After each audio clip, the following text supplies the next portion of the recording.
As successful as the Pokémon series continues to be, it's safe to say that its consistently impressive sales figures haven't been reflective of the series' quality in recent years.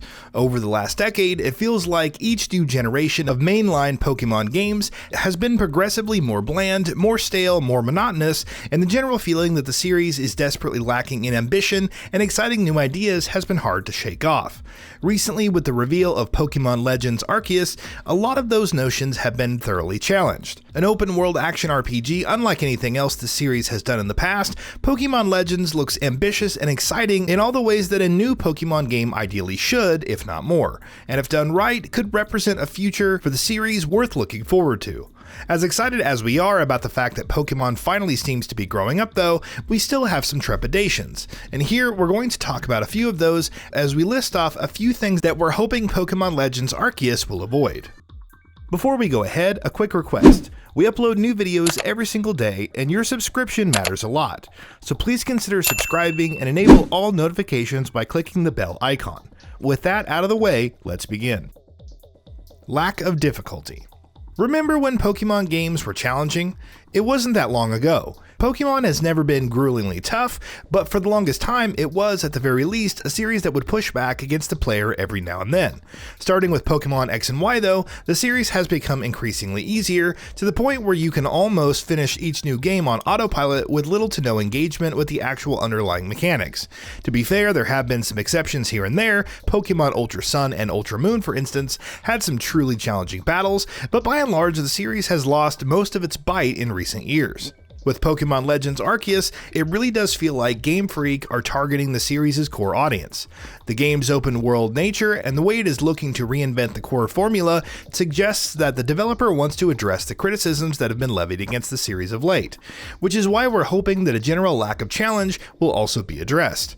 With tight matchups, EVs and IVs, hundreds upon hundreds of different Pokemon to catch, breeding, and a plethora of other mechanics, Pokemon has ridiculous mechanical depth, and we're desperately hoping that Legends will actually do justice to those mechanics by making players engage with them. A bland open world. The idea of a Pokemon game set in a vast open world is an incredibly exciting one, and one the fans of the series have been dreaming of for years. And with Pokemon Legends, Game Freak has the unique opportunity to give the masses exactly what they want. This is the developer and the series' first crack at a proper open world game though, which is why it's imperative that they take their time to make it as good as they can. Comparisons to Breath of the Wild are obvious and unavoidable after that reveal trailer, and that too was the series' first real crack at open world game design. Breath of the Wild was able to compensate for how sparsely populated its world was with its emergent systemic gameplay, and how players could express themselves using those systems, and hopefully Pokemon Legends will do something similar. Its world is clearly going to be a relatively empty one, but that doesn't mean it has to be boring. Giving players exciting traversal options, smartly executed mechanics, and interesting activities to engage with in the open world should be Game Freak's top priorities. A small number of towns. Pokemon Legends' feudal-era Sinnoh setting is an exciting one, but it's obvious that Game Freak went with it for more than just narrative reasons. By setting the game in an era where Sinnoh was still wild and untamed, and not yet properly settled, they are giving themselves the freedom to craft an open world that doesn't have to be populated by towns and cities and bustling hubs of activities, and can instead be dominated by vast fields and natural landscapes. Thanks to Breath of the Wild, we know that that sort of an open world can still be an excellent one, but even so, we're hoping that the game will have plenty of towns to explore. Pokemon Legends reveal trailer makes it sound like the game will only have one central city that will serve as your hub, but given the fact that it takes place during a time when Sinnoh is getting settled, how exciting would it be if we actually got to help set up some of the towns and cities we explore hundreds of years later in Pokemon Diamond and Pearl? Boring side activities. This ties in directly with some of the points we've talked about already. Given Pokemon Legends' open world nature and the fact that it will no longer be focused on gyms and the Elite Four and what have you, it's obvious that the game's open world is going to rely heavily on more traditional quests and side quests. And especially where the latter are concerned, we're hoping for something that's more than just passable. Pokemon games haven't put a lot of emphasis on side quests in the past in the traditional sense. They haven't really had to be honest, but with Pokemon Legends, Game Freak has the opportunity to do just that.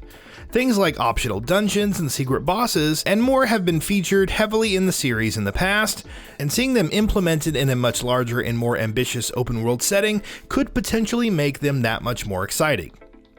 Familiar structure.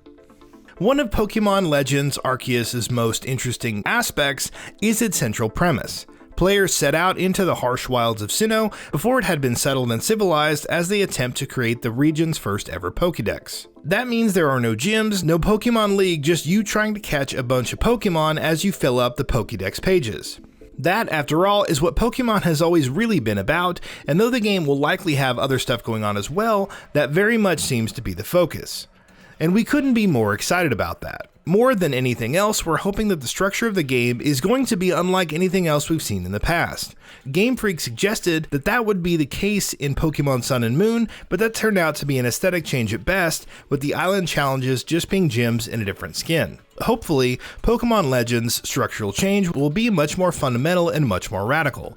It certainly looks like that's going to be the case, and given the game's setting, it's hard to see how it could fall back into the same pattern, so we're definitely optimistic. Lack of good storytelling. Storytelling hasn't ever really been Pokemon's strong suit. The series has put more and more emphasis on story with each new generation of games, and it's fair to say that with Black and White, it did successfully manage to tell a pretty good story. But story is not what Pokemon is about, it never has been. With Pokemon Legends Arceus though, that could change. Hell, it should change. Everything that we've talked about up until now, from the game setting to its structural reinvention, suggests that the game will not only attempt to spin a more narrative-driven adventure, it will pretty much have to. Game Freak no longer has the gyms and Elite Four to use as the game's backbone, which means they need a solid story to help lend the game a strong frame and foundation. We're not expecting Pokemon Legends to tell the most captivating story of all time by any means, but it'll still need to do more than just a passable job. Not focusing on lore. Story might not be Pokemon's strong suit, but that doesn't mean that the series doesn't have any merits in the storytelling department. Lore is something Pokemon excels in on a consistent basis, with each new generation of games crafting rich tales of the past of the Pokemon world, talking about everything from widespread wars and environmental disasters to creation itself. Which is why a Pokemon game putting a greater emphasis on narrative, and one that's set in feudal Sinnoh no less, is such an exciting prospect. And Game Freak needs to ensure that that potential doesn't go to waste. With Arceus being heavily involved in the story and the creation of Sinnoh's first ever Pokédex being a central plot point, it's clear that Legends is going to lean heavily on the series' lore. What we want is, well, more of that. Seeing those ancient dinky Pokeballs and the Team Galactic badges on the protagonist's sleeves only serves to make us even more excited. It looks like Pokemon Legends will be leveraging its setting properly, and we couldn't be more excited about that. Small roster of Pokemon. After 8 generations of mainline games released across more than 2 decades, there are now roughly 900 known species of Pokemon in existence. Do we expect all of them to be featured in Pokemon Legends? It seems incredibly unlikely, not only because of the lack of a national dex in Pokemon Sword and Shield, but also because having so many different kinds of creatures in a single open world game where random battles aren't just a thing seems unrealistic. But we do hope that there are still a large number of Pokemon to run into and discover.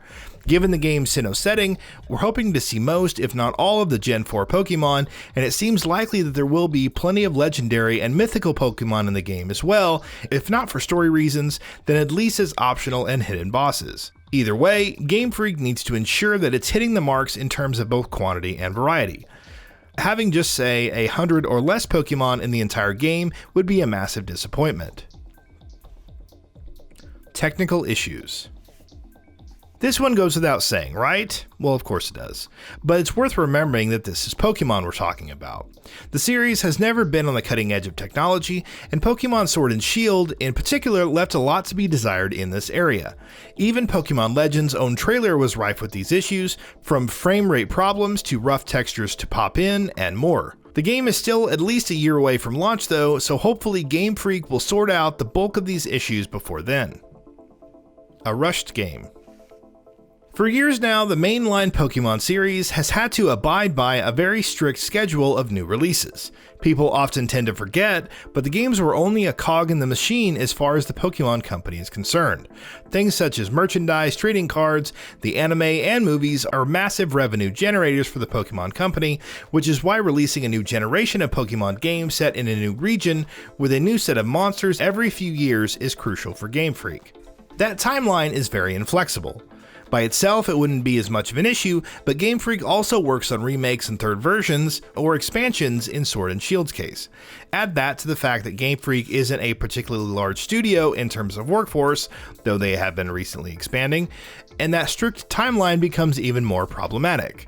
Pokémon Legends, however, isn't the 9th generation of Pokémon. It's not a new region, it doesn't have new Pokémon, while the upcoming Pokémon Brilliant Diamond and Shining Pearl have also been outsourced to ILCA. On paper, Game Freak has created the perfect set of circumstances for themselves for Pokémon Legends development.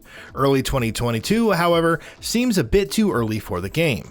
If they need to delay the game even by a whole year so they can ensure a certain level of quality, they should definitely do that. And this time they can definitely do that, since they don't have to stick to a schedule. Pokemon's radical reinvention has been a long time coming, and it's something people have been clamoring for years. It deserves to be done right. And that brings us to the end of the video. A quick request before we conclude. We upload new videos every single day, and if you like what we are doing, please consider subscribing. It really helps us out. Also, do not forget to enable all notifications by clicking the bell icon so you can receive daily video updates. Thanks for watching.